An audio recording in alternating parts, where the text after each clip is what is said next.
My father abused me. I've lived in 4 different foster homes. I don't even know how many men I've been with. I've been doing this since I was 14. And I'm tired.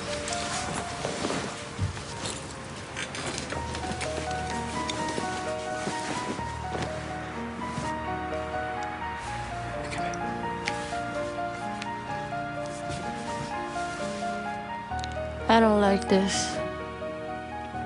Is this all I'm good for? Do you even care who I am? Just relax.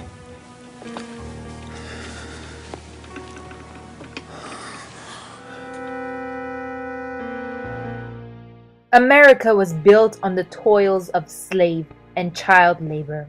But in a modern age, there is no need for these primitive forms of labor. Although you can't see it, it is still in the background of American lives. Human trafficking in the United States is a $32 billion industry. Not only does it affect Americans, but it affects the people that are being trafficked. These people are forced into sex acts, suffer abuse, and even forced to work in dangerous conditions. Human trafficking is a faceless crime, and these crimes should be brought to light. These faces are the small portion of human trafficking victims.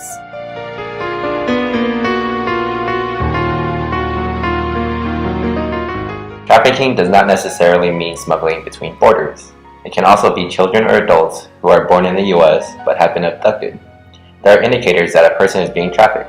For example, sex workers may work in massage parlors, business places, or residential areas.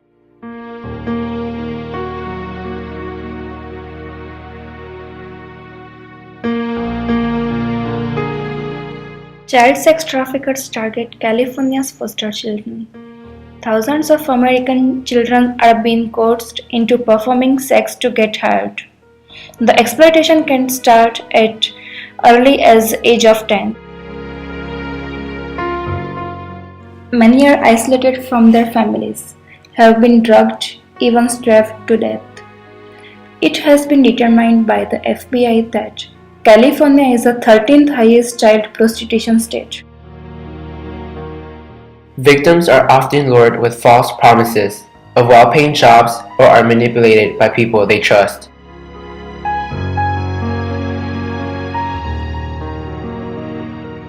Traffickers use physical violence as a way to dominate and control victims. Traffickers are not the only ones to perpetrate violence. Victims also experience harm from the people who purchase the sex act, also known as Johns. These violence acts pose numerous health risks such as broken bones, concussions, burns, or even brain injury. A significant amount of girls are being arrested for prostitution. On the other hand, the number of pimps and consumers is being overlooked. More and more pimps and traffickers are being convicted and registered as sex offenders, and are only convicted with either misdemeanors or felonies. Yet everything is slowly changing today. When it rains, the sun always comes out, giving us hope and courage to survive after a stormy day. So there is hope for these victims.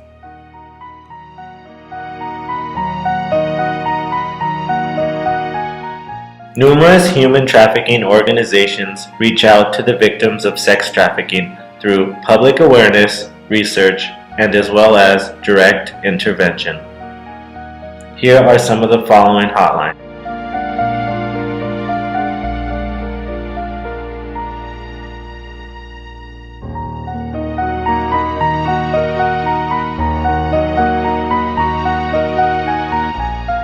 If you ever witness human trafficking, what will you do? Will you help end one's suffering, or will you help those who have harmed others by being silent